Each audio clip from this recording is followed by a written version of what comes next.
That was hot and spicy.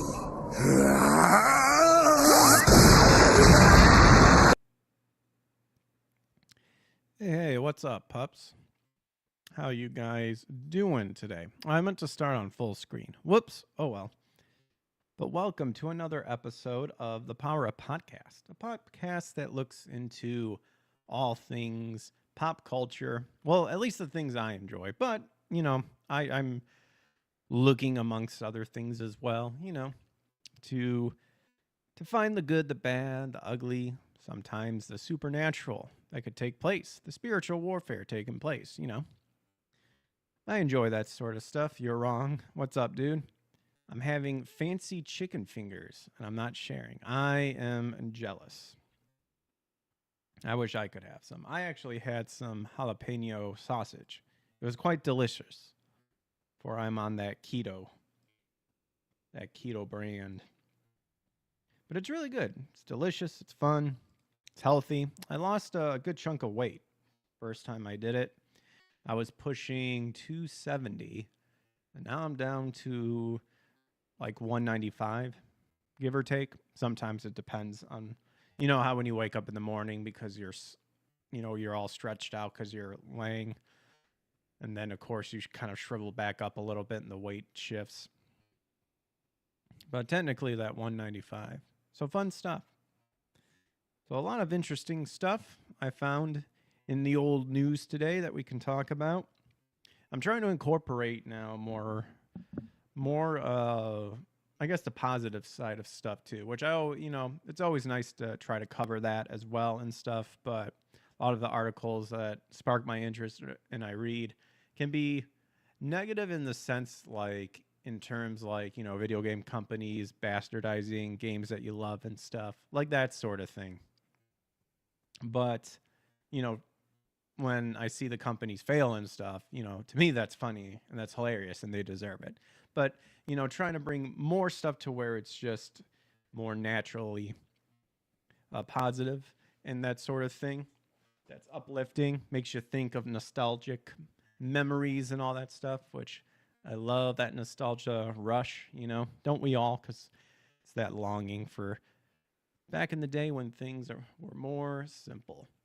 But yeah, we've got, we've got Bungie doing their massive layoff, as you can see here. I also got more Ubisoft, specifically Star Wars Outlaws games. That's not going well. That's absolutely hilarious. Capcom game sales declining. Womp womp. But on the more plus side stuff, found something. Apparently, Zero the Kamikaze Squirrel gets modern re-release this year over at Niche Gamer. And one of the big ones, today is the 35th anniversary of the Game Boy, at least being released in the US, and games that came with the Game Boy, your Super Mario Land, your Tetris, I believe, as well. And then some movies that were kind of released today were movies like Hot Shots and Basketball involving Trey Parker and Matt Stone. So, we'll kind of look into those. Hot Shots I've never seen. Basketball I've seen some of it, but I never sat down and watched fully. So, trying to balance everything out. If you're new to the show and you enjoy the show, make sure to hit that subscribe button and punch that thumbs up to help push the channel in terms of algorithm, help the channel to grow. I'm thankful, I'm humbled, I'm blessed. Nostalgia is a weapon they use to market the same games over and over. This is true. And part of what I would like this show to do is to remind people of nostalgia in a good sense, where we could enjoy things and we could be entertained for entertainment's sake. Companies now see and are trying to use nostalgia as a marketing ploy to lure you in and then feed you crap and then try to rewrite history, which we got to reject that and remember what it's all about, But I'm humble and blessed you guys are hanging out with me today. And if you want to help support the channel beyond just pushing the algorithm, check out the membership and subscription tiers. If anything, share this channel with your friends and stuff like that. I'd like to at some point, get merches going or something like that. And of course, would find it very fun in terms of trying to do this full time, something along those lines, because I feel a lot of the gifts that God has blessed me with involve doing stuff like this and just trying to follow the good Lord's will, his perfect will. But in any case, let's hop into it. So, coming from that Park Place, Gina Carano condemns the Olympics opening ceremony as a disgrace and mockery, but questions how it was approved in the first place. Ah, yes. The old Olympics that's taking place, where the opening ceremony getting a lot of backlash, making fun of the Last Supper. Of course, the Gnostics and the secular groups and whatnot are trying to play it off as, oh, it's not the Last Supper, it's some other weird thing, the day of Dionysus or something like that. Excuse me. And which is funny, because from what I saw and from what I read about that stuff, like, even the Greeks thought that was kind of a little extreme. But the ultimate irony is everything is back scripture wise. Everything can be traced back to that. So even trying to say, well, it has nothing to do with the Last Supper, it's like a Greek thing. It's like, well, you do realize where the Greek mythology comes from, right? Like, you do understand that, like, Zeus is pretty much like seen as Lucifer, because if anything, it's a fallen angel that likes to act like it's Lucifer, and then you got your Titans, your Hercules and stuff like that, all Nephilim. It can all be traced back to the Bible. So in the end, it's like these weirdos lose regardless. But it's pretty much been confirmed that even the performance piece, from what I was reading straight up in French, was the Last Supper. So the coping from these people is insane. How about the man that destroyed female Olympic boxing records forever? Yeah, absolutely. A mockery of, I mean, why even have the Olympics anymore if you're just going to blend everything together? Completely pointless.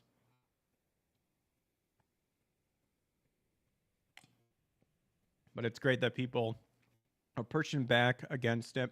A lot of people I saw posts and whatnot saying, why don't Christians stand up and do that sort of stuff? It's because, one, they're very vanilla Christians, which the Bible, specifically in Revelation, Jesus says some extreme stuff to the extent of, I believe it's Revelation 14, where he doesn't ask you to be vanilla or lukewarm Christians. You got to pick a side.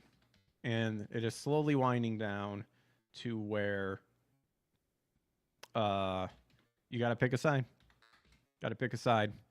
He'd rather you pick a side and be that way than trying to be lukewarm. Or I said Revelation 14. I am way off. It's Revelation 3:16. I am trying my best to memorize scripture, but Revelation 3:16. This is the new international version. I bounce between a bunch of versions, like the ESV, the New American Standard Bible, the Amplified Bible, ESV, and all that stuff, King James. But so then, because you are lukewarm and neither cold nor hot, I will vomit you out of my mouth. Intense stuff. So a lot of translations say, I will spit you out of my mouth. Jesus is straight up saying, I will vomit you out of my mouth. And remember that these weirdos over at the Olympics, they're dogs that go back to their own vomit and stuff. But ultimately, what I was getting at with the posts of the Olympics and stuff, and why Christians don't speak out, well, the vanilla ones don't do. They certainly won't do it. But you also got to be careful about the extreme side of stuff too. Especially, I've seen a lot of extremeness from people who probably don't even really know scripture. I'm not saying I'm an expert or anything like that, but a lot of times when you have extremists on both sides, they don't know what they're talking about a lot of the times. And really with scripture, like, you got to really be up to date on that to walk that path. Not to mention, like, the only extreme person, Christ, he did everything for us, so that's it. But you got to pick a side, definitely, at some point. But You know, you just gotta pick a side at one point. Got to be careful. But yeah, these people don't care. They knew what they were doing. So MMA fighter turned actress Gina Carano condemned the opening ceremony of the Olympics in Paris, France as a disgrace and mockery. I agree. But she also questions how it was approved in the first place because they don't care. Oh, and also the other thing I was getting at when involved about like why don't Christians speak out against this more? The scripture straight up states that Christianity is all going to be almost snuffed out as we continue along towards the end times. It's going to happen. You're going to be seeing a lot more of this. People that are the lukewarm vanilla Christians are ultimately going to have to pick between I'll stand with my faith, and if it gets to that extremeness that the scripture states is going to be, you're either going to die or you go along with the Antichrist. Now, some people will obviously speak out about it and, you know, ultimately will be martyred for it. But the point is that this sort of thing is only going to get worse. Now, that doesn't mean you don't do anything about it, obviously, but we're in Jacob's trouble. We're in the times of sorrow, the birthing pangs that Scripture states. I don't think we're not at the climax yet, because if that was the case, then we would have a worldwide government. The Antichrist, you know, would be here. Everything is actually based on Jerusalem, and we're not there yet. We're ultimately, but that's another rabbit hole going down stuff, and I'm even still studying that myself. Anyway, the opening ceremony of the game featured a mockery and outright blasphemy of Jesus Christ and his apostles as the Last Supper.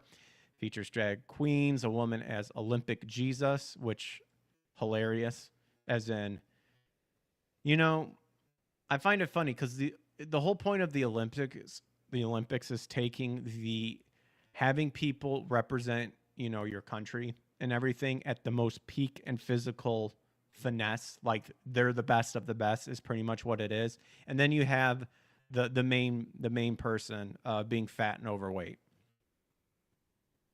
Oh, isn't she like suing people that make fun of her or something like that? Oops, I better be careful. And a man exposing himself to the entire world right next to a child. Yeah, I saw that nutsack egging out. What a freak. Carano shared her thoughts on the ceremony on X in reaction to a post by Ollie London. This is a man who mocked 2.4 billion Christians last night. Queer artist Thomas Jolly. Yeah, and didn't someone try to like say that he was like Jewish or something? It was the coping that all these people do. Directed this Paris Olympics opening ceremony. He was behind the idea for recreating Jesus' Last Supper with drag queens, which featured a near-naked blue Smurf man and a dragon, I was going to say a dragon queen, but that's kind of accurate because they're all following the seed of the dragon. That would be Satan. Halal ben Shakar, which is translated in King James as Lucifer, but Lucifer, they use the word Hellel, which is pretty much light bringer. He's Hellel ben Shakar, Hellel, son of the dawn or son of the morning, and he's the light bringer. Also, it stands for like being proud, as you know, which is hilarious because that's how evil entered the world. Lucifer developed iniquity inside of him, and God saw it. Anyway, that's in Ezekiel. So testicle next to a young child. I like how I just transitioned over to that, to testicle and next to a young child. He then added, the artistic director said he wanted, quote, everyone to feel represented. I could think of a million ways of showcasing representation that does not involve doing some retarded version of The Last Supper. So she responded to London writing, question, how did Jolly get the job for this in the first place? I imagine this job is selected carefully and a lot of artists were up for the task. Is there a vetting process? Well, if the guy's gay, he probably like was sucking a lot of dick. Hopefully he had knee pads so his knees didn't, you know, get hurt along the way. Was the theme and vision explained to the Olympic Committee beforehand? There must have been trial runs and repeated practices. Who oversaw those and thought this was okay? Well, first off, it's over in, you know, It's in Paris. It's in France. We all know the stereotype of French people. They're weirdos. So it's not to be surprised in a way that like we saw this coming, you know? She then added, they're now wiping and controlling everything they can on the opening ceremony because it was received so poorly and offended so many. But can anyone explain how he got the job in the first place and how he got to this point? One who led to the disgrace and mockery. We should understand and get those names just to understand a little bit more clearly. She stated, ugh. Sunlight is best disinfectant, or is the best disinfectant. And then, so the Olympic Games official Twitter account, or X account, immediately lied about the ceremony, claiming it was an interpretation of the Greek god Dionysus. Yeah.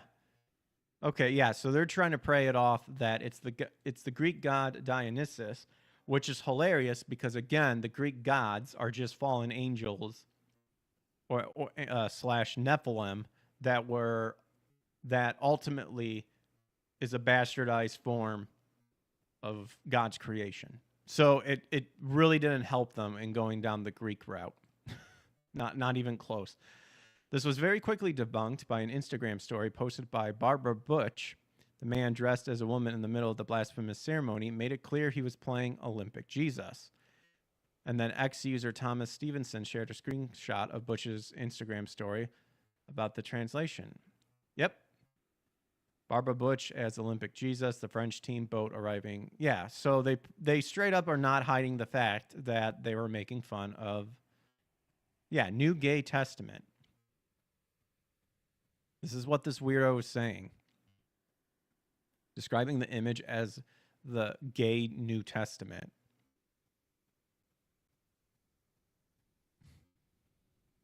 And then didn't all of like Paris and France shut down because God was like, okay, that's fine. Here's a little taste of what's to come.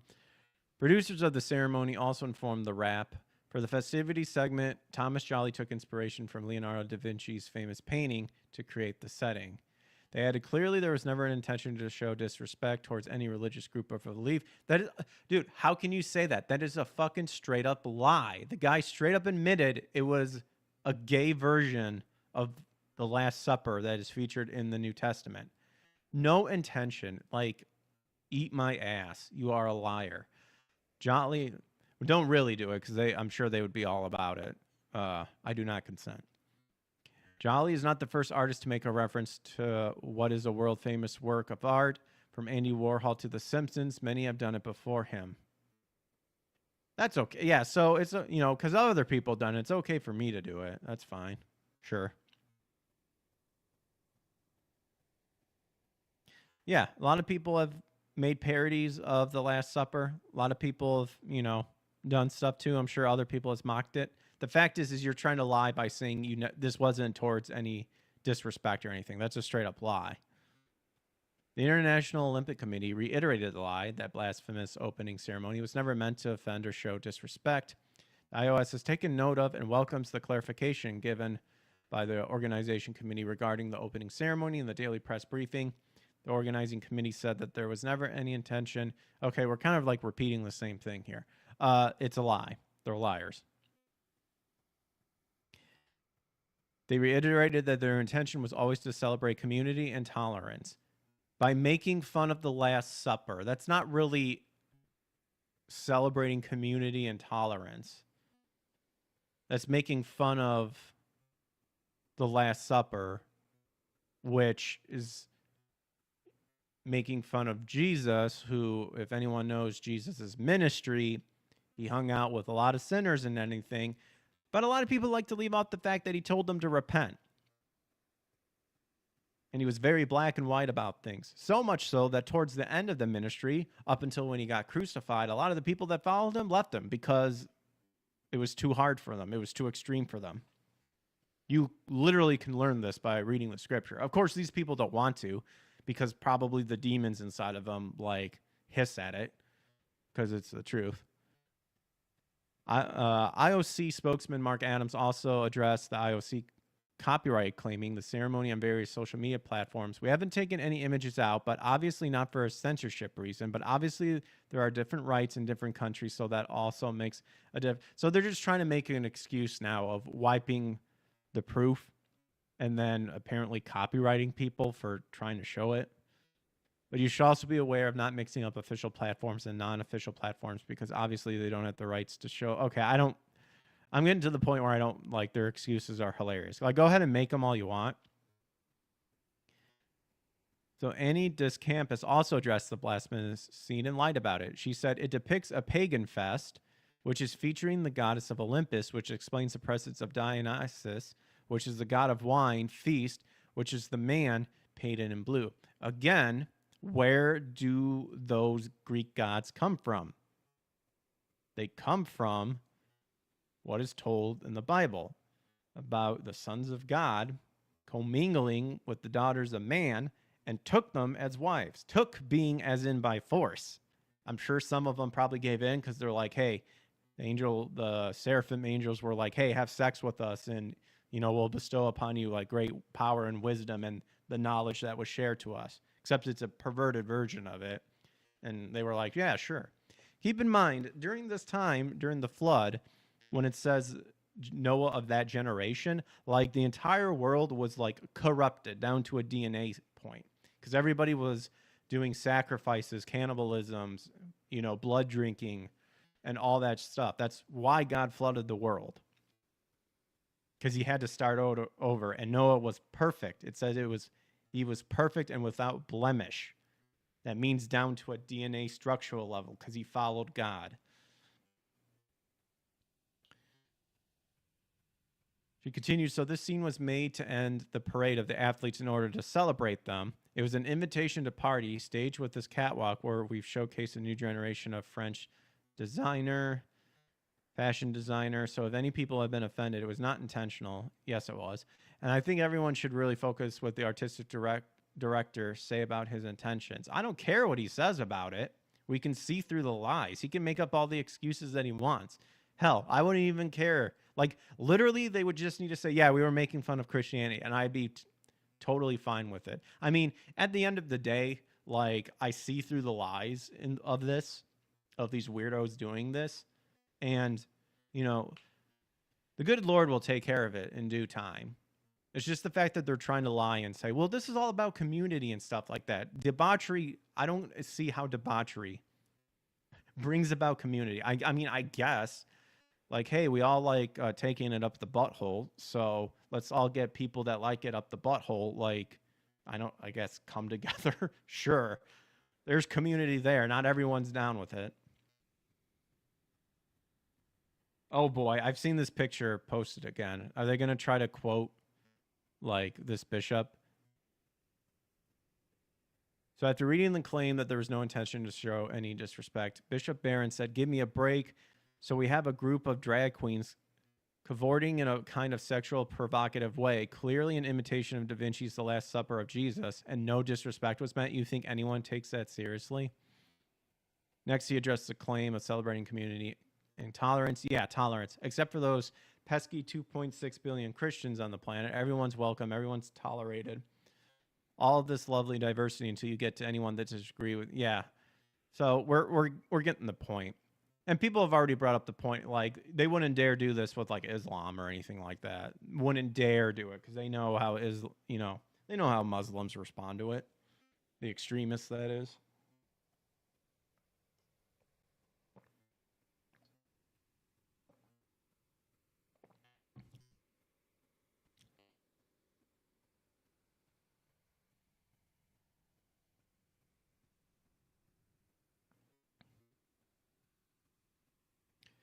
So this guy pointed out, Deacon Harrison Garlick, his last name is Garlick, nice, Garlick Jr., setting Dionysus upon a perverted parody of the Last Supper was an intentional sign, but of what? Dionysus and Jesus represent two spiritual movements at war in the world. Very true. First, who is Dionysus? It is important to know that he, a man, was born of a man. He was born from the thigh of Zeus. He's often presented a male with female qualities, and he brings a madness that makes women as like men, and men act like women. So Dionysus is probably, I've looked into it a little bit. Dionysus is probably like some sort of representation of Azazel. He's one of the Watchers that fell. And he was the one that kind of brought a lot of perverted stuff to humans. He taught them like cosmetics, I think like sexual stuff, the art of warfare and stuff like that. So Dionysus is probably that. Like again, I believe Zeus is pretty much Lucifer.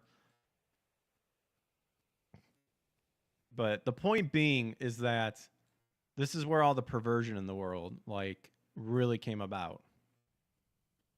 From Satan, from his pride, and then the fall of the fallen angels and all that stuff. Second, he's not who we think he is. He's not a jovial wine god of happy-go-lucky hedonism that is a mask, a lure. Underneath, he's a cruel, licentious god that brings the madness of a bestial release in sex and violence. Yeah. This is straight up... dude, guys, this is from Genesis 4. This is straight up Genesis 4 all over it. Everything can be traced back to Genesis 4 in a weird, shocking way. Very scary. So this guy just pretty much goes on.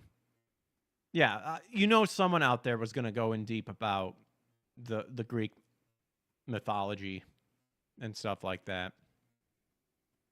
Cult.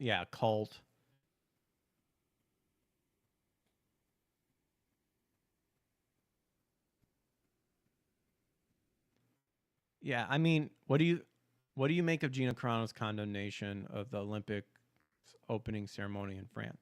Well, I agree with Gina Carano. Gina Carano is awesome. I just like how this article had a little bit of Gina and then the rest of, your deacons and all that stuff. Like pretty much padding it, which is fine. But yeah, anyway, there you go.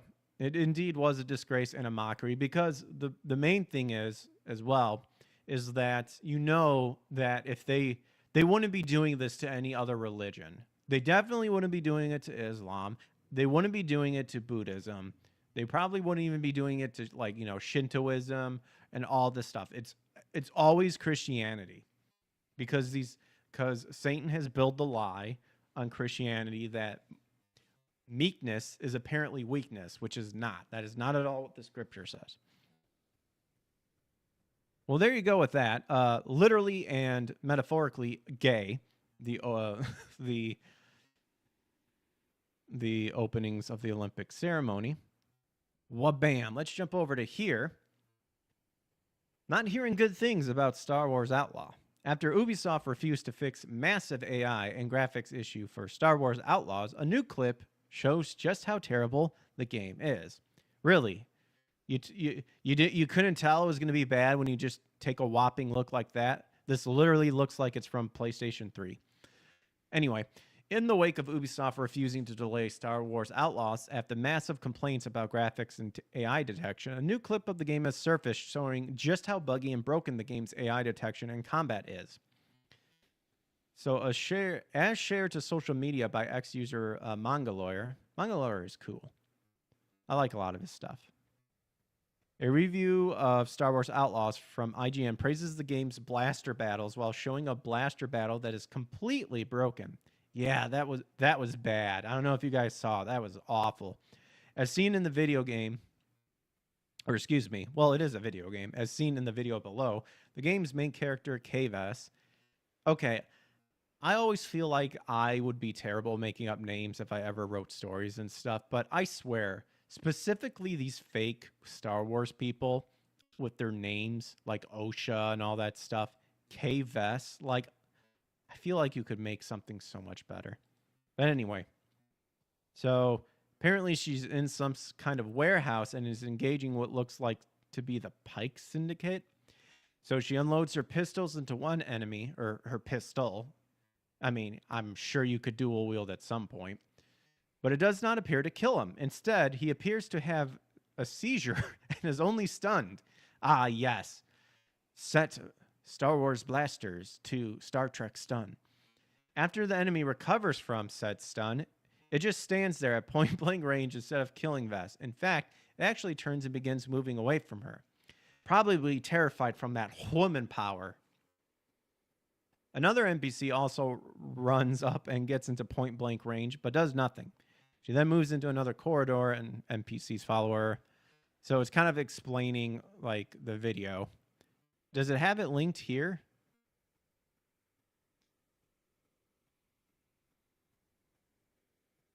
Okay, I'm not really seeing the video, but I guess you could just go on Mongoloid here.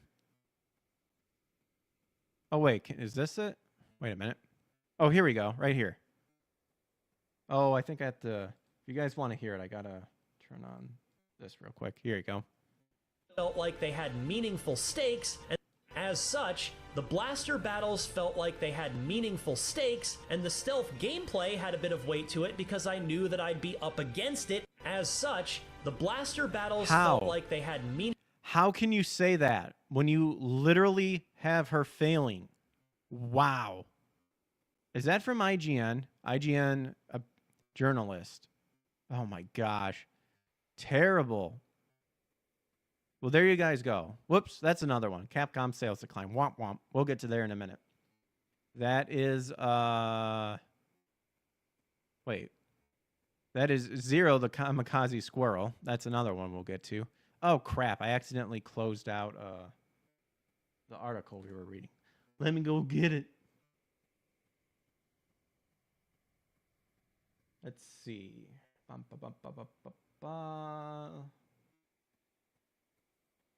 was that? That Park Place, I believe, is where we got that. Here it is. Waboosh. There we go. All right, we're back. We're back, baby.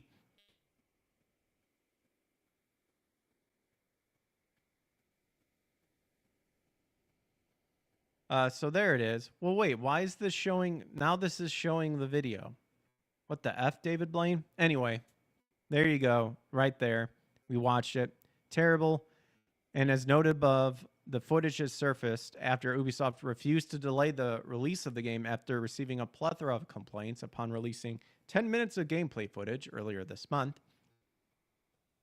And then the company's executive repeatedly claimed that they would be showing high quality footage as the game got closer to release. Yeah, and then I think IGN, who released this, like made a post, like pinned a post stating to tell people to watch the video at high resolution to make sure that you got like the full experience, completely ignoring what the actual complaints are. Look, I know YouTube's retarded in terms of sometimes you have your default resolution set to, play every video at 1080p or whatever, 4K if you want to go that route. And sometimes it just won't, and it'll default back.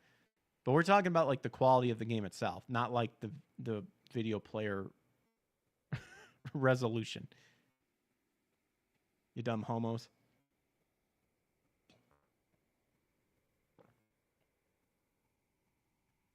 So this article states, obviously, look at that sweet like to dislike ratio. Mwah. It's delicious. So in the comments, they roasted the footage. Okay.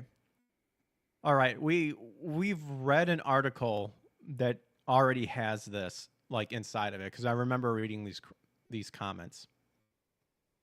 And then it goes on to state, the CEO of Ubisoft was like, oh, the game has gone gold, so the date is well confirmed, and for August 13th we'll be showcasing very high quality multiple hours that will really show the depth of the open world. Well, I think we saw what to expect just from that little bit of footage.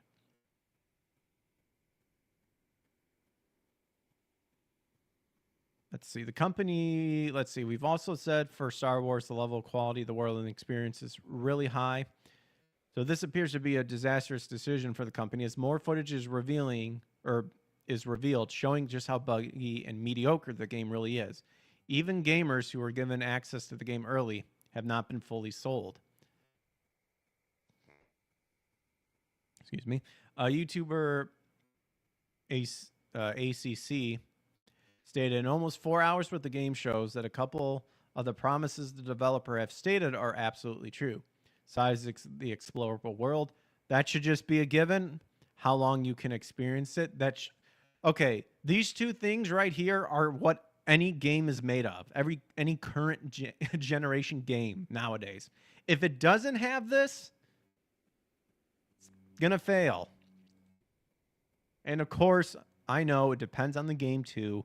Very difference between an open world sandbox and like, you know, third person, you know, all that stuff. But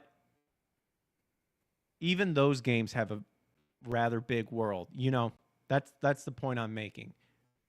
These are just statements that any game should have. You know, so this means nothing. Those seem pretty on point. 4 hours was 2 locations for me with barely anything explored across both of them. Excuse me. He then pointed out a number of negatives. Nevertheless, would also indicate some noticeable problems, including less than stellar effects. Again,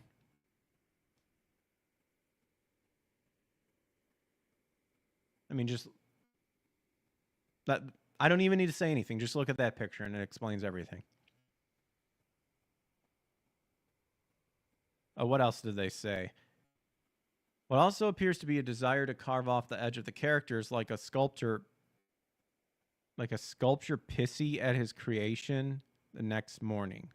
And this was in a couple of the cutscenes. It's crazy to think that the murderous blue milk swill and hobo uncle that Luke turned into in the 3 later movies might be downright shocking now compared to what it feels more when it comes to these movies and these games. It's almost TV-like de-edging in Outlaws.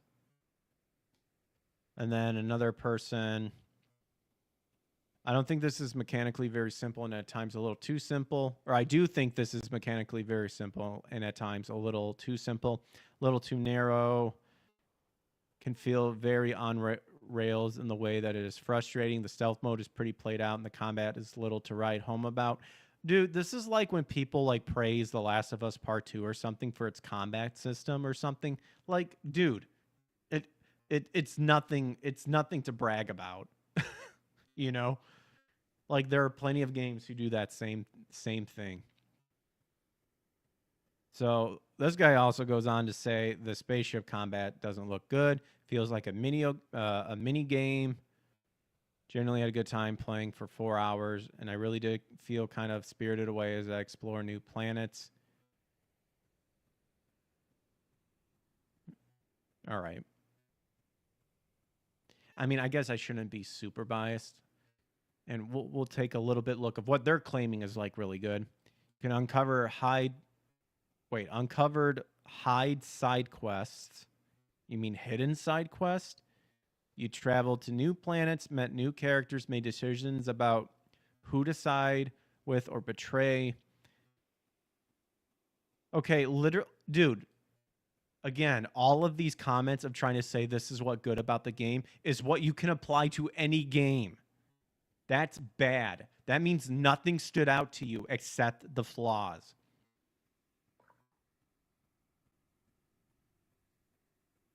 And you know what? I got all of that, like all of what these people are saying, by just looking at this picture.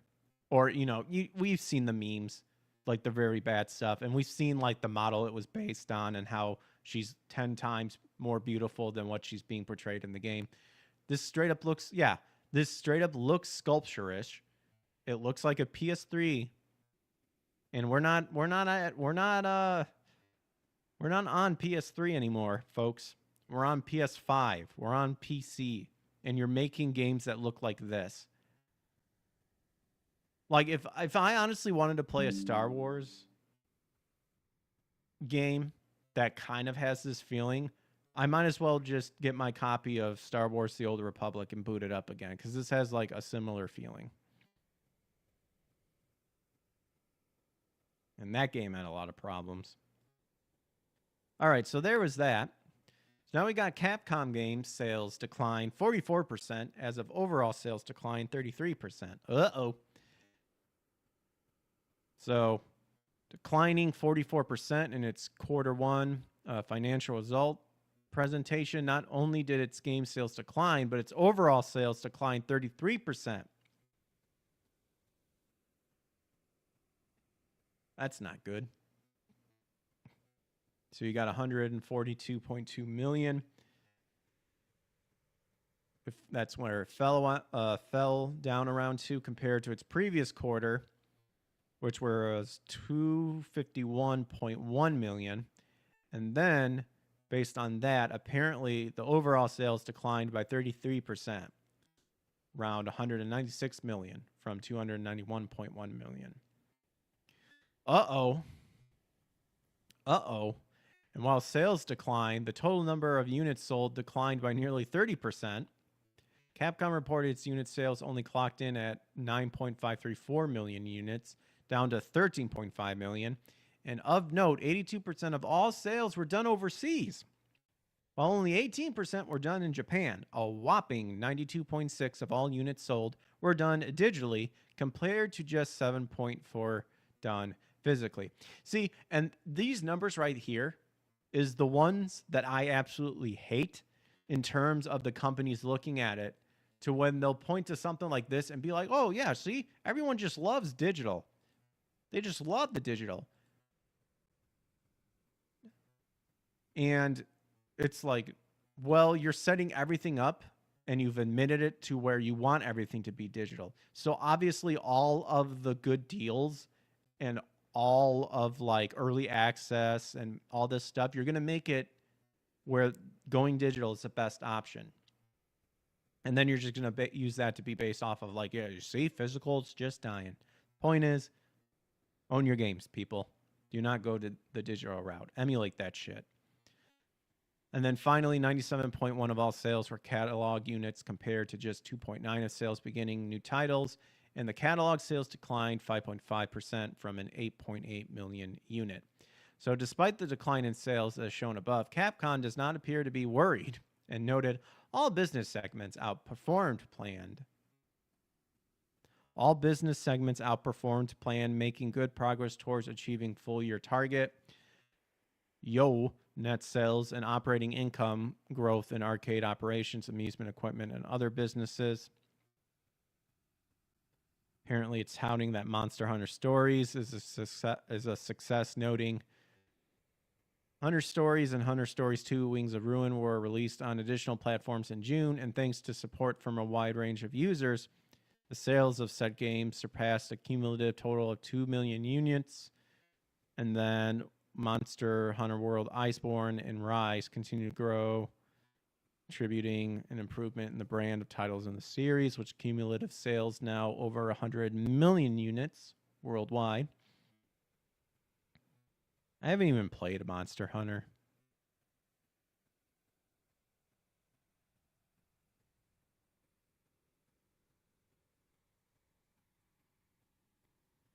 So Capcom aims to achieve 10% annual growth in operating income as a long-term aim of selling 100 million. Oh man, I am combining million units together annually. As for how it aims, it detailed why. Okay. It looks to accomplish this by expanding its user base and maximizing profit opportunities via enhanced country region marketing while working to understand user needs. That's a lie, because you'd be listening to the users saying, yeah, all of the stuff that you're making sucks, or a lot of what you're doing, not good, change it.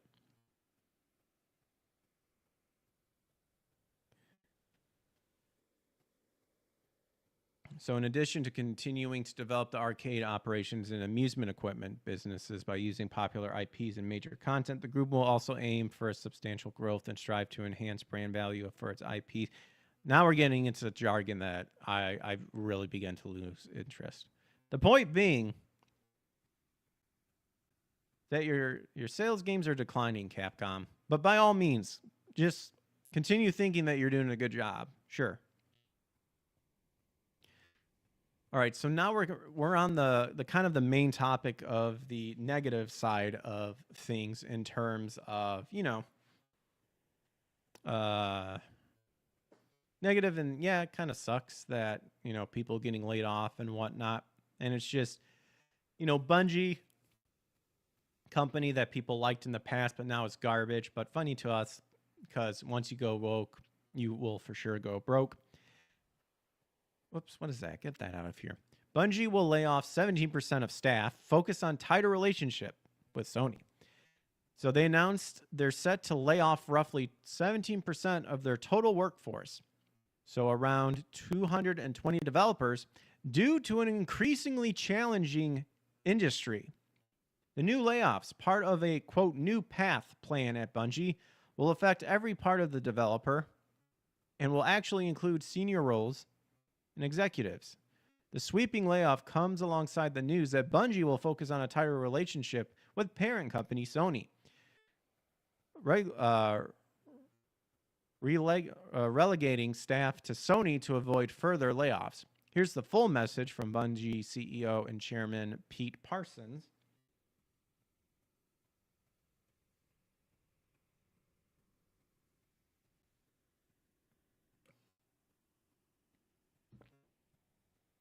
So this morning, I'm sharing with all of you some of the most difficult changes we have ever had to make as a studio.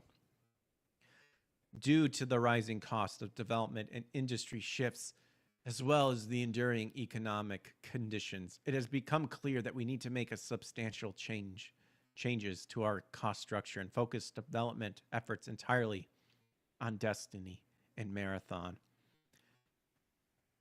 Oh my gosh. Yep.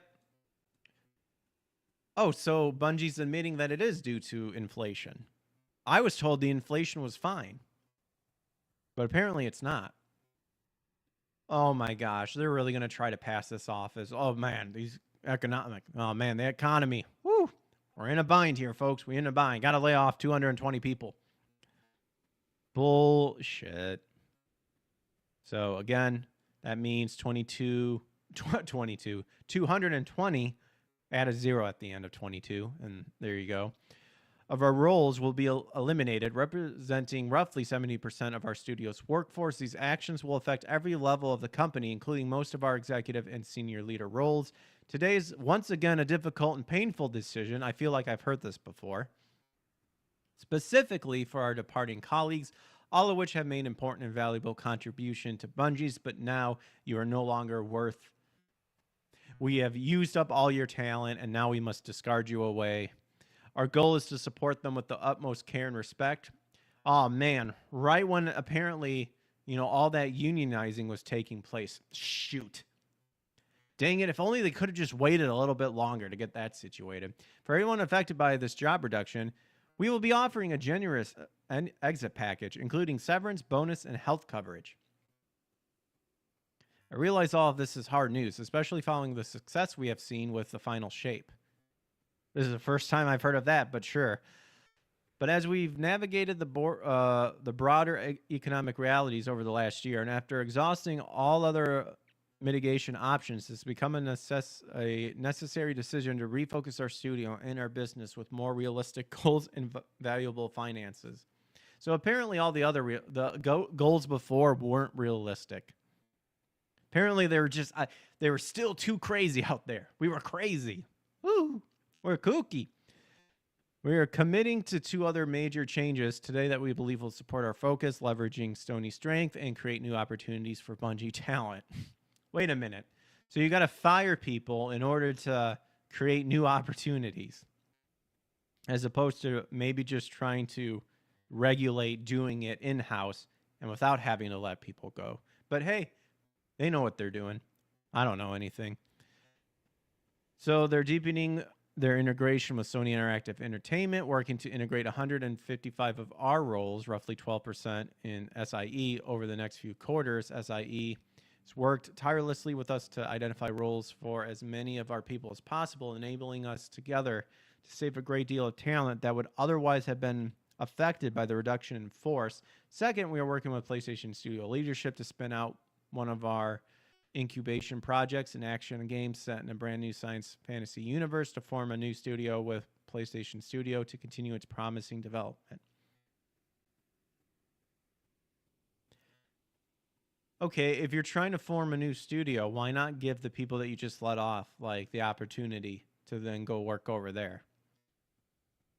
This will be a time of tremendous challenge for our studio. Oh dear Lord, Pete goes on forever. I've already lost interest. Because it's your same jargon we hear all the time where it's like, oh guys, sorry, we had to make this very difficult decision that we done goofed. The main thing to take away from this is it isn't due for them for going woke. It's due to the fact that the economy is garbage. That inflation that supposedly everything was fine and we're actually doing all right and stuff like that. So apparently it finally has come for the video game industry, and now they have to make these hard decisions.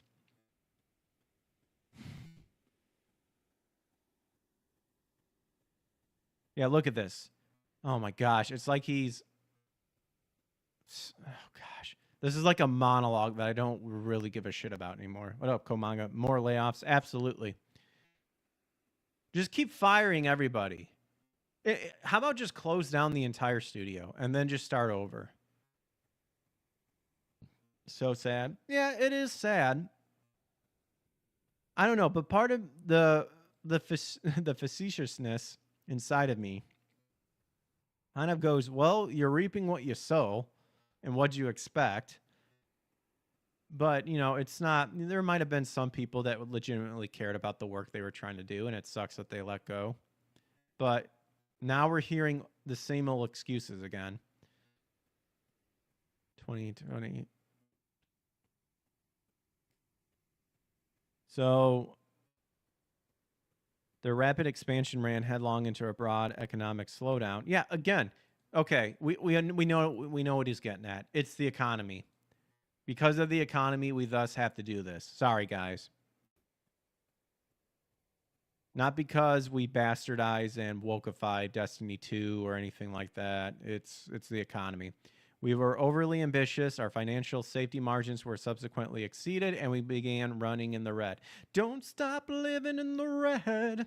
That's an Andrew WK song from the album I Get Wet. It's a really good album, one of my favorites. After this new trajectory became clear, we knew we had to change our course and speed, and we did everything we could to avoid today's outcome. But alas, 220 people we had to axe. So we must say goodbye to incredible talent colleagues and friends, or colleagues. This will be a troubling time. We know the team needs to process. We'll give you a nice exit package. We'll continue to make great games. Still have over 150 team members building Destiny and Marathon. And we will continue. All right. Well, if you guys want to read the full thing, go to Niche Gamer. They have the full quote here.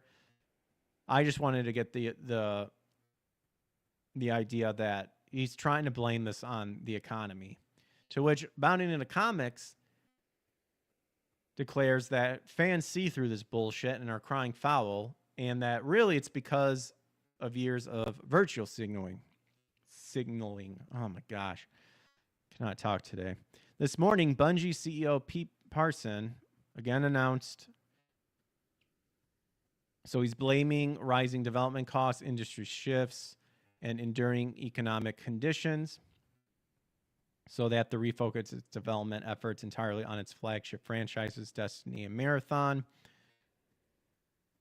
And then pretty much kind of like the quote that we're seeing. Strategic changes, reasoning behind the restructuring.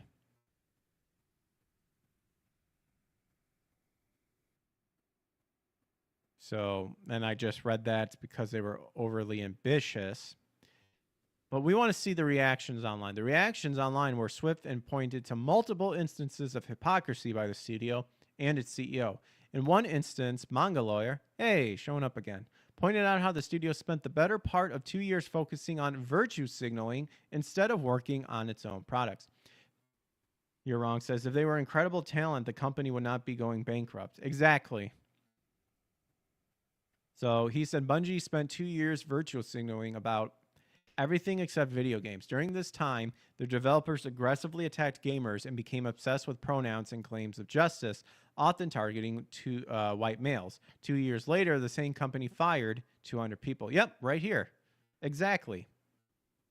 Black Lives Matter, Pride, Gina Carano taking on Big Bad Disney. Yep. Strategic changes and reconstructing are buzzwords for more layoffs to come. Sadly, probably. Yep. So Manga Lawyer wasn't done, still coming in hot. He then zeroed in on CEO Pete Parson himself and the virtue signaling found within his X account. This is what happens when you prioritize sending a message over quality. Yep. That retarded gay-ass banner, that Pride banner, which I believe Pride Month is done, so why are you having it? Gina is my new waifu. Says you're wrong. Yes. Gina is amazing. I'd love to have her on the show and talk to her. That'd be fun. But it wasn't just Manga Lawyer who also pointed out this hypocrisy. My name is Biff, Lord Daddy, roasted the CEO and studio leadership for what they saw as reckless behavior behind the scenes that cost developers their jobs. Like many online, this user called for leadership change within the studio. Yep. So he's just pointing out that. Leanna Rubert went on to say, I remember the Friday before the first layoffs, me and another CM were in the lobby, and it was literally talked about how I didn't have enough money for groceries and that the employee service was an angel,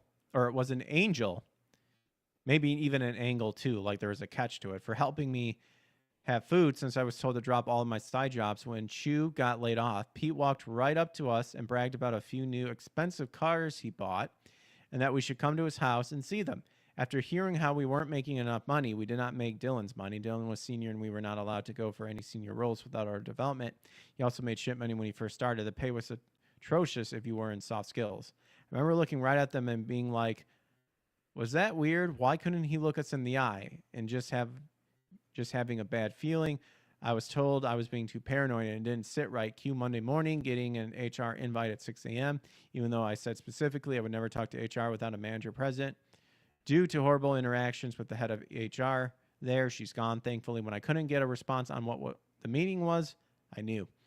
Then I started digging, and I have not stopped digging since October. There's so much more to this that won't come out for a few more years to protect people. But I just want to say this. This falls squarely on leadership. There are amazing members of leadership, Joe and Katrina among them.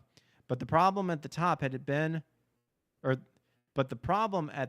has been a problem since the 90s.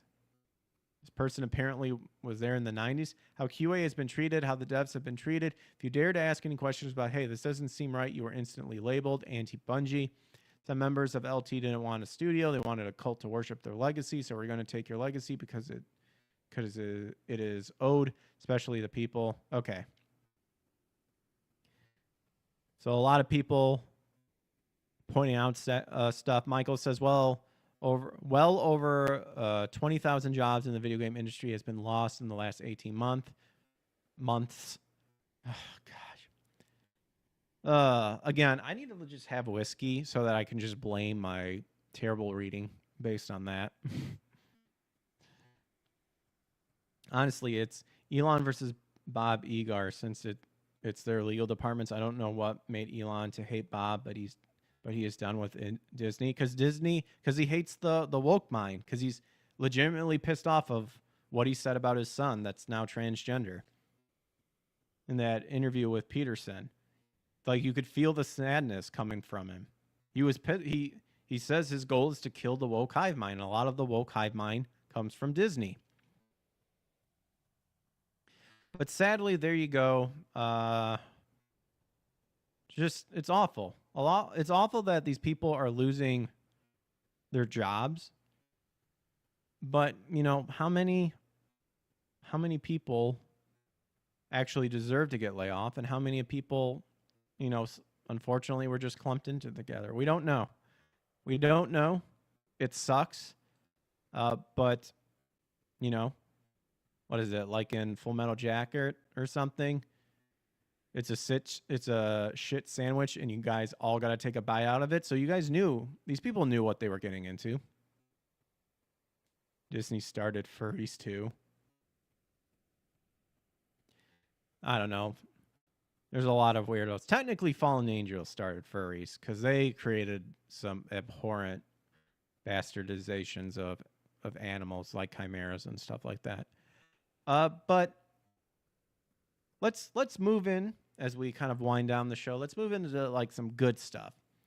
Like, for example, Zero the Kamikaze Squirrel gets modern re-release this year. I just like this because I like the name Zero the Kamikaze Squirrel.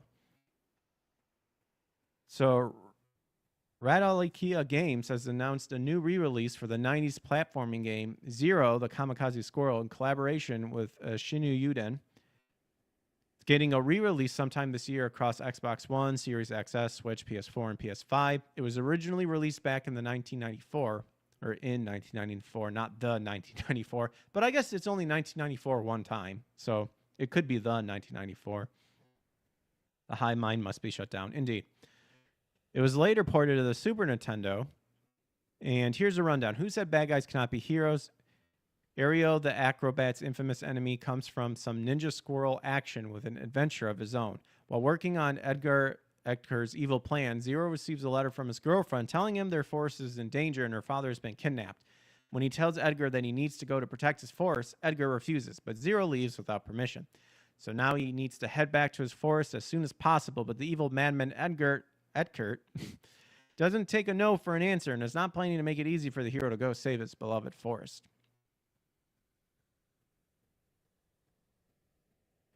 So it'll have 15 stages full of ninja action, including stages with rides. You got his combat skills to defeat all enemies, powerful bosses. You can choose between the English and Japanese version. There you go. Who knows if it'll be uncensored, but just go the ROM hacking route if that's the case. Maybe someone out there has uncensored stuff. You've got I should have done some tongue twisters. Rewind turbo function, repeat something till you achieve perfection or speed things up. A save state function, screen filters, a gallery, and cheats function. Okay, literally all of this you can emulate. I mean, that's great if they're re-releasing it. Or wait, they're just re-releasing it. Are they doing like a physical copy? I'm not seeing it. But hey, if you guys are a fan of Zero, the Kamikaze Squirrel, check it out. But anywho, today is the 35th anniversary of the Game Boy being released in the US. So that's cool. And one of the games, that's a really good game, is your Super Mario Land. So came July 31st, 1989. Awesome game. Really enjoyed it. And then it was succeeded by Super Mario Land 2 Golden Coins, which introduced Wario. I actually need to play Wario Land, Super Mario Land 3, which is the first installment of the Wario series, which I actually do want to play that as well. So, really good game. I didn't have a Game Boy growing up, but I knew people who had it, and I played it then. We actually got a Sega Game Gear, which I actually still have, my OG Sega Game Gear. I believe the battery has died like all the same Sega Game Gears did, so I would need to get that fixed if I ever wanted to play it again. But yeah, I mean, Super Mario Land is a really, really fun Game Boy game. And definitely does capture the style of Super Mario Brothers. Obviously, you're limited, but what they did with it was great. Mario is vulnerable as small Mario, and he can get a super mushroom. He's got the Super Ball flower. Oh, is that actually what it's called?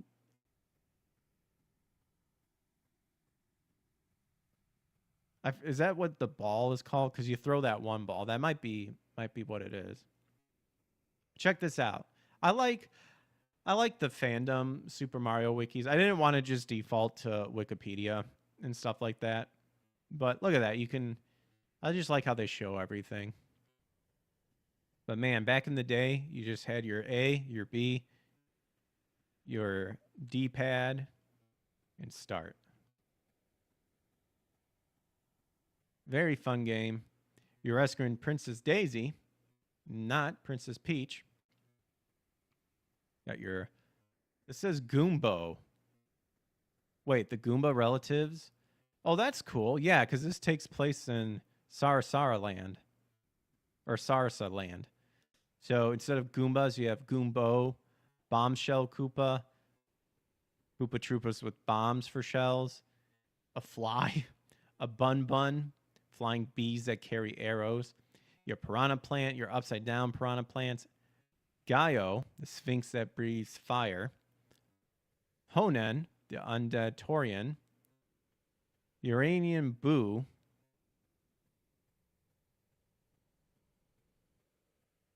isn't there like a dead like ninja guy that spins around? It's been a while. Isn't he like around here somewhere? Oh, here he is, the Peon P. The undead being that hops along the ground. They are defeated only when struck by 2 super balls.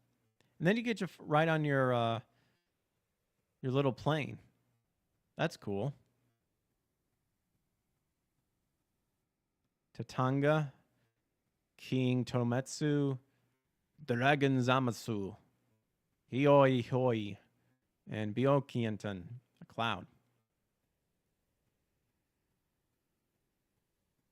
But yeah, just a really good game. Really good game.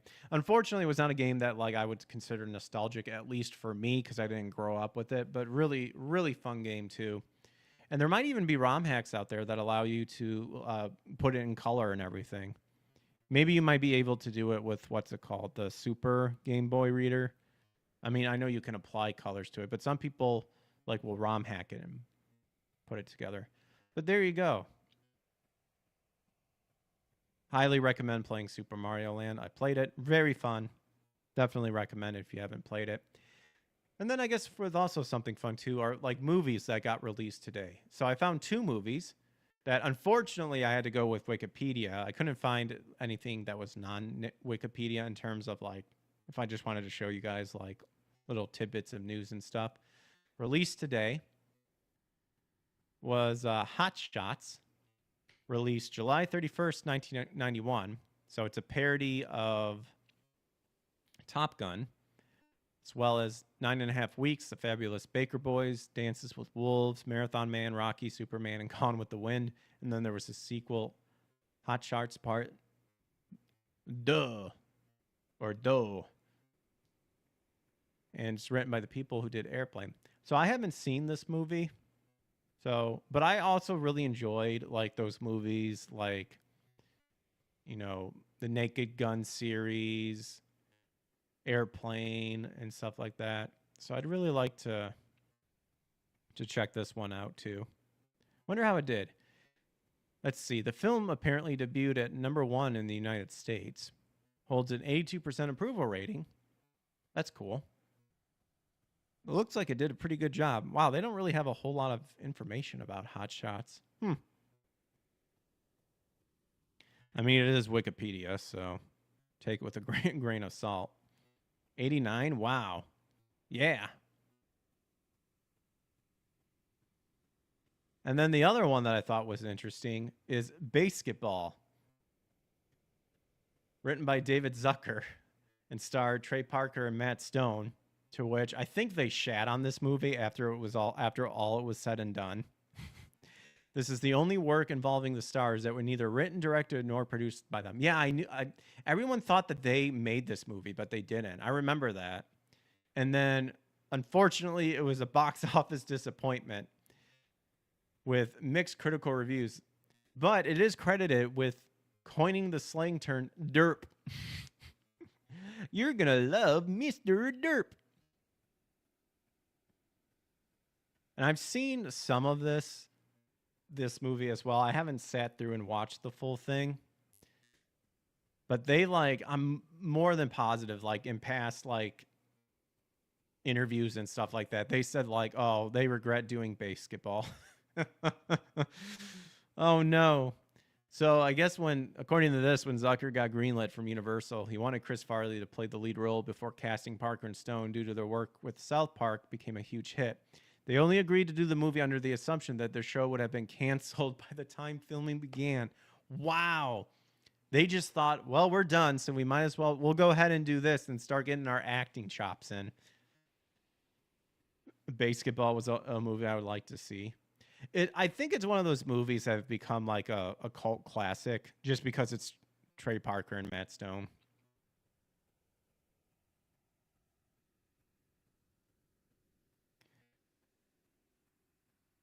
So, oh man, they got the 1998 Golden Raspberry Awards apparently. In a response to a negative review from Roger Ebert, Parker and Stone named South Park's second season 11th episode, Roger Ebert should lay off the fatty foods. Parker and Stone also reference basketball's negative reception in South Park's season 8 episode, The Passion of the Jew, and that basketball is credited with coining the internet slang term derp. And they later referenced the term in the third season with the succubus. Yeah, with Chef being replaced by Mr. Derp. You're going to love Mr. Derp. Da-derp. And that, like, Windows XP, like, da-ding. But there you guys go. If you guys are a fan of, like, these shows, those were what were released today. So, yeah, like I said, trying to, like, kind of find more uplifting stuff, too. In order to combat like the negative in the sense of like, oh man, all our studios are like doing crap and ruining games that we liked in the past. You know what I didn't look up? I didn't look up anything on Video Game Chronicle. That's another place I go check out my stuff too. Let's see if we can find anything interesting before we wrap up tonight. But as I'm looking, make sure to like the movie. We looked at movies. Make sure to like the show, punch the subscribe, and smash that thumbs up. Feel free to follow me on X too. We are on YouTube, Rumble, X, and Kick. Kickshark says, hey, over on Kick, why did that not show up on my... Yeah, Kick, unfortunately... I'm using Rumble Studios, and unfortunately does not integrate the chat with it. Alas. Oh yeah, Microsoft announced the new Sky Cipher Xbox Special Edition controller, which pretty much just makes me think of Cortana. Oh gosh. Apparently, you guys remember back in 360 Braid? Apparently there was a Braid Anniversary Edition, and it's sold like dog shit, creator Jonathan Blow says. Oh no. Oh no, let's check that out. That's not good. I remember being in college when that game came around, and it was like everyone was like freaking out about it.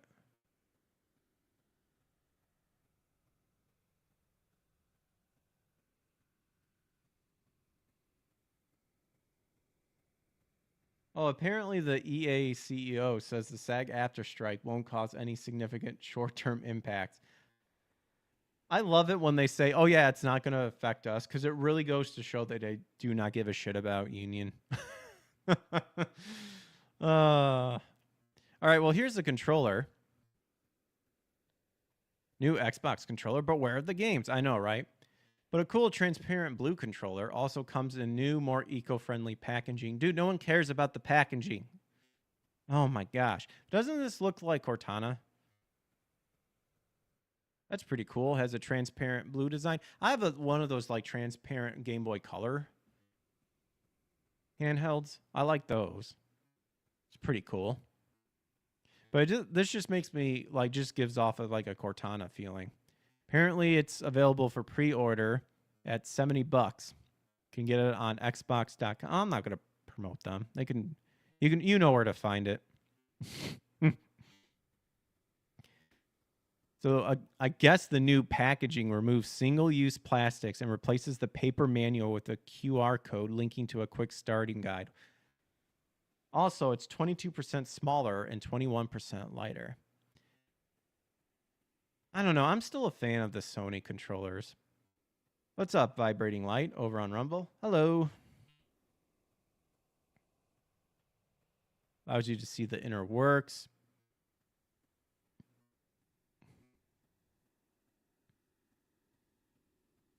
I mean, it literally, like, it kind of has the... Well, I use the Elite controller because I don't like the D-pad controller. But there you go. I guess if you want something that's kind of Cortana-ish, you might look into that. So apparently the sales of the anniversary edition of Braid is utterly terrible and says it's sold like dog shit. It was released on May 14th, the anniversary edition, containing a remaster of the 2008 original, along with numerous new features, including a new interactive commentary track with over 15 hours of commentary. However, a new compilation video put together by a YouTube channel, Blow Fan, shows a montage clip of Blow's Twitch channel in which he gets progressively more negative about the game sales as the weeks pass following its release. Blow was unsure how well the game had performed, saying it's a little too early to judge. It's not... I'll put it this way. We're definitely not sure. It's not like we sold 1 million copies on day one, which is what you expect. It's a remaster, right? So you don't expect it to be like a new game in terms of hype level. You have to just see where it lands. So in the second clip recorded 34 days after the anniversary, he was asked by viewers if the game sold well. And he replied, no, it sold horribly. Oh, no.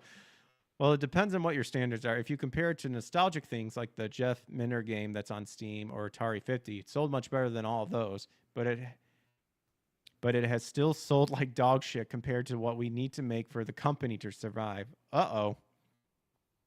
Uh-oh. Hasn't been good. It hasn't been good. The future is uncertain. Oh, no. And then a third clip of 68 days after the release, he was asked if he was happy with the anniversary edition sales. And he again responded by saying, no, it's been very terrible. They've been utterly terrible. And then the final clip of 74 days after the release, he was asked by a viewer about Jai, a new programming language he's been working on, plans to release at some point in the future. And when asked how many people were working full-time on the compiler for Jai, he replied, none, because we can't afford to pay anyone, because the sales are bad. Well, what a negative Nancy. Well, I guess sucks for him. I hate to say that, but I guess it is what it is. I guess we'll go ahead. I want to see this. I just want to see this. This was 16 hours ago with the EA CEO saying the SAG-AFTRA strike won't cause any significant short-term impact. Or I should probably hold this off for like Friday's show. Whatever. It don't matter. None of this matters. Just say Smith again. It don't matter. None of this matters. So while the strike remains active, video game companies and their performance production arms likely won't be able to hire unionized actors to perform motion capture or voice work work for their games. Then hire non-unionized actors. Fuck them. Union and non-union people hate each other, so fuck them. You got bills to pay. Take the job. So apparently he was asked how the strike would disrupt the business in the near term.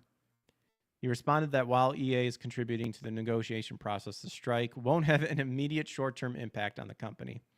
Let me first say we deeply value our talent and actors who are an important part of the work we do to deliver the incredible entertainment, blah, blah, blah, blah. This is not an EA-specific situation. This is an entertainment-specific situation. We're working diligently to negotiate at the table. The way it works now in terms of our products specifically is that the strike is limited to gaming commencing productions after September 2023, including live service games. So we don't expect any near-term disruption to any of the games we have in development or any of the live services we are currently running. That being said, we are committed to continuing to bargain in good faith and are hopeful that the parties can expediently resolve our issues at the bargaining table, but we're not anticipating any significant short-term impact at EA. They don't care, for sure. And number two, like, again, these people will never be satisfied. I've already talked about unions. I could really sit down and do my research before I want to give my full thoughts about unions and stuff like that. To me, it's always the same thing. The higher ups, the people who are already well established in unions, will say they're doing this for the little people, but then when it counts, they're not going to help them. Because who are the people going on strike? You think it's the big actors and all that stuff? No, they're not going to do that because they're set. So the people who hurt by this are the people who are striking, and if they do strike, they get blacklisted. Again, this is kind of why I think this is insane with the Gina Carano case in terms of taking Disney to court. This goes beyond Disney. If Gina wins this case, this could potentially, to me, I think, this will help people who have been blacklisted in Hollywood for wrongthink. Very important case. And this is just insane. Like, absolutely insane if she wins. And I really hope she does, because Disney needs to go back to being Walt Disney, and all the weeds and the infestation in Disney need to be removed and never, ever allowed back in again.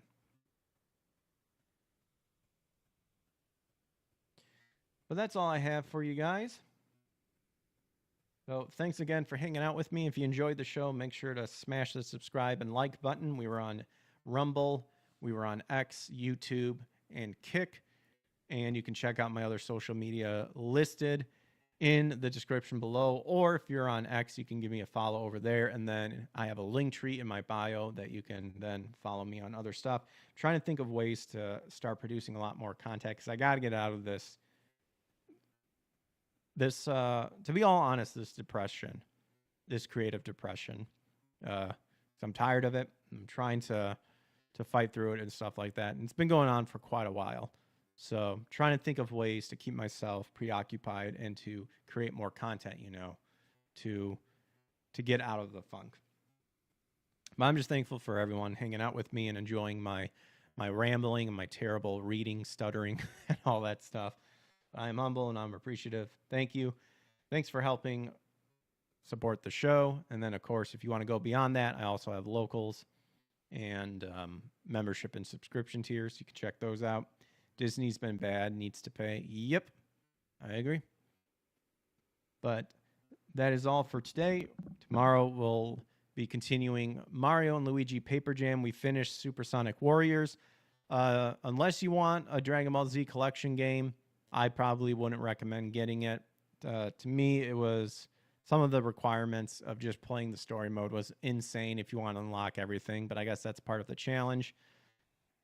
But the Supersonic Warriors series, or the two games, to me, I would pass on them. I wouldn't need them in my collection, but it's up to you.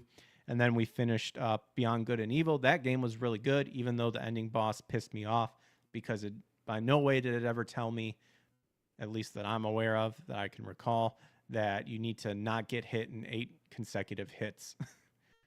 Get in 8 consecutive hits on the boss while you yourself not getting hit once. But we did it. That was a really fun game. Definitely recommend that one. Be nice to see a sequel, but who knows.